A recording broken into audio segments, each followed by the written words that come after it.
BRS చలో నల్గొండ సభకు సర్వం సిద్ధమైంది. అసెంబ్లీ ఎన్నికల తర్వాత కేసీఆర్ పాల్గొనున్న తొలి సభ కావడంతో సర్వత్రా ఆసక్తి నెలకొంది. నల్గొండ సభకు బీఆర్ఎస్ శ్రేణులు బయలుదేరారు.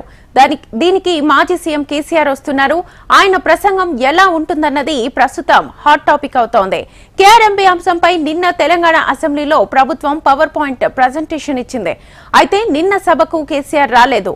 వచ్చి ఉంటే బాగుండేదని, ఇంతకంటే ముఖ్యమైన పని ఏముంటుందని ప్రభుత్వం ఫైర్ అయింది. దీనిపై కూడా ప్రభుత్వం విమర్శలు చేస్తోంది.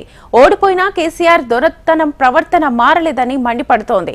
తాము అధికారంలో ఉన్నప్పుడు కేఆర్ఎంబీకి కృష్ణా నదిపై ఉన్న ప్రాజెక్టులను అప్పగించలేదని, కాంగ్రెస్ ప్రభుత్వం మాత్రం అప్పగించబోయిందని బీఆర్ఎస్ అంటోంది.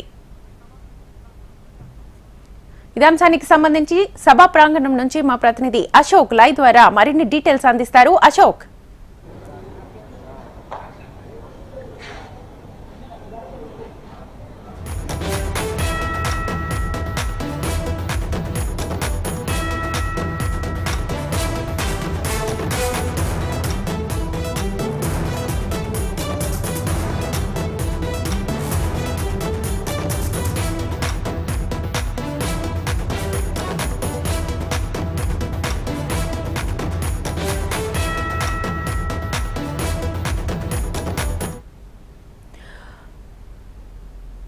బీఆర్ఎస్ చలో నల్గొండ సభకు సర్వం సిద్ధమైంది. అసెంబ్లీ ఎన్నికల తర్వాత కేసీఆర్ పాల్గొనున్న తొలి సభ కావడంతో సర్వత్రా ఆసక్తి నెలకొంది. నల్గొండ సభకు బీఆర్ఎస్ శ్రేణులు బయలుదేరారు. దీనికి మాజీ సీఎం కేసీఆర్ వస్తున్నారు. ఆయన ప్రసంగం ప్రస్తుతం ఎలా ఉంటుందన్నది హాట్ టాపిక్ గా మారింది.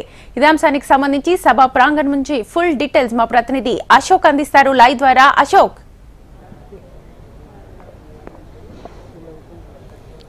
శ్వేత, మనం చూస్తున్నాం ఏదైతే కృష్ణా జలాల పరిరక్షణ పేరుతో ఇవాళ బీఆర్ఎస్ పార్టీ చలో నల్గొండ సభ నిర్వహిస్తుంది. ఈ సభకు సంబంధించి ఉమ్మడి నల్గొండ జిల్లా వ్యాప్తంగా ఉన్నటువంటి 12 అసెంబ్లీ నియోజకవర్గాలతో పాటు అటు ఖమ్మం, మహబూబ్ నగర్ నుంచి కూడా జన సమీకరణకు ప్లాన్ చేసింది. మనం చూస్తున్నాం ఇప్పటికే ప్రత్యేక బస్సుల్లో కేటీఆర్, హరీష్ రావుతో పాటు మిగతా ఎమ్మెల్యేలు వారంతా కూడా బయలుదేరారు. ప్రధానంగా మనం చూస్తున్నాం కృష్ణా జలాలలో తెలంగాణ హక్కుల పరిరక్షణ కోసం చలో నల్గొండ సభ నిర్వహిస్తున్నారు. గత వారం 10 రోజులుగా ఈ అంశానికి సంబంధించి ప్రధానంగా కాంగ్రెస్, బీఆర్ఎస్ పార్టీ మధ్య మాటల యుద్ధం నడుస్తుంది. అసెంబ్లీ వేదిక కూడా ఒక వారం నడుస్తుంది. ఈ క్రమంలో ప్రాజెక్టులకు సంబంధించిన అంశం విషయంలో ఇవాళ కేసీఆర్ ఏం మాట్లాడబోతున్నారనే అంశం పైన సర్వత్రా ఉత్కంఠ కొనసాగుతుంది. ప్రధానంగా చూసినట్లయితే సభకు సంబంధించి నల్గొండ పట్టణ కేంద్రంలో ఉన్నటువంటి నల్కడపల్లి అద్దంకి రహదారి పక్కన భారీ బహిరంగ సభ ఏర్పాటు చేశారు. ఈ సభకు సంబంధించి అన్ని ఏర్పాట్లు అయితే పూర్తయ్యాయి. ప్రస్తుతం ఆ క్యాడర్ అంతా కూడా తరలి వస్తుంది. ప్రధానంగా చూసినట్లయితే ఏదైతే కేసీఆర్ అసెంబ్లీ ఎన్నికల తర్వాత ఇప్పటి వరకు కూడా ఎప్పుడు కూడా మీడియా ముందుకు కానీ అలాగే ప్రజల ముందు కూడా రాలేదు. దాదాపు ఎన్నికల ముందు పాల్గొన్నటువంటి సభ మాత్రమే ఆయన చివరిది. అయితే ఇవాళ ఆయన వస్తున్నటువంటి సభకు సంబంధించి ఎటువంటి ఉద్యమ కార్యాచరణ కావచ్చు, ప్రజలను ఉద్దేశించి ఏం మాట్లాడబోతున్నారు, ప్రధానంగా కృష్ణా జలాల ప్రాజెక్టులకు సంబంధించిన విషయంలోనే ఆయన మాట్లాడతారా, ఇంకా ప్రభుత్వం పైన కానీ ఇటు రాష్ట్ర ప్రభుత్వం కానీ కేంద్ర ప్రభుత్వం పైన పార్లమెంట్ ఎన్నికల దృష్టి పెట్టుకుని ఏమైనా మాట్లాడబోతారా, ఏదేమైనప్పుడు చూసినప్పుడు కూడా మొత్తంగా భారీ ఏర్పాటు అయితే చేశారు. మరోవైపు ఈ సభకు ధీటుగా క్లాక్ టవర్ సెంటర్లో మనం చూసాం సీఎం కేసీఆర్, అప్పట్లో సీఎంగా ఉన్నటువంటి కేసీఆర్ మాట్లాడి ప్రాజెక్టుల మీద మాట్లాడి ఇప్పుడు మాట తప్పారని చెప్పేసి మాజీ సీఎం కేసీఆర్ ఫోటో పెడుతూ ఒక ఎల్ఈడి స్క్రీన్ ఏర్పాటు చేసి వీడియోలు కూడా విడుదల చేశారు కాంగ్రెస్ పార్టీ శ్రేణులు.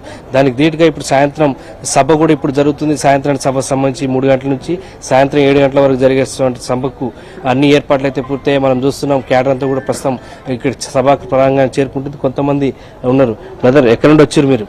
యాదగిరిగుట్ట సార్. నా పేరు కౌడే మహేందర్. ఈ సభ కేసీఆర్ ఓడిపోయిన తర్వాత మొట్టమొదటి సభకు భారీ ఎత్తున తరలి వస్తారని వచ్చాము.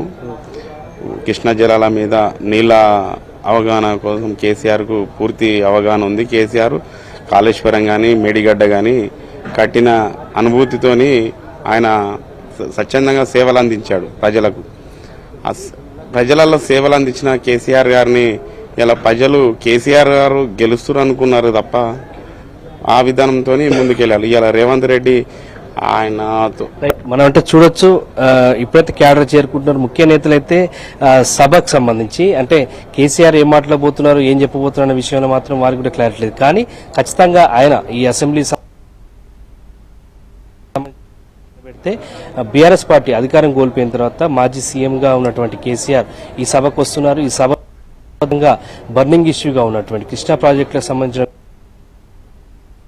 దక్షిణ తెలంగాణ అంశానికి సంబంధించి మహబూబ్నగర్, నల్గొండ, ఖమ్మం ఈ ప్రజలతో పాటు నల్గొండ రంగారెడ్డి జిల్లా పరిధికి సంబంధించి కూడా ముఖ్యంగా మాజీ సీఎం కేసీఆర్ ఉద్దేశించి మాట్లాడబోతున్నారు. 3 గంటల కంటే దాదాపు 5 గంటల ప్రాంతంలో హెలికాప్టర్లో ఇక్కడ చేరుకోబోతున్నారు. 7 గంటల వరకు ఉండే అవకాశం ఉంది.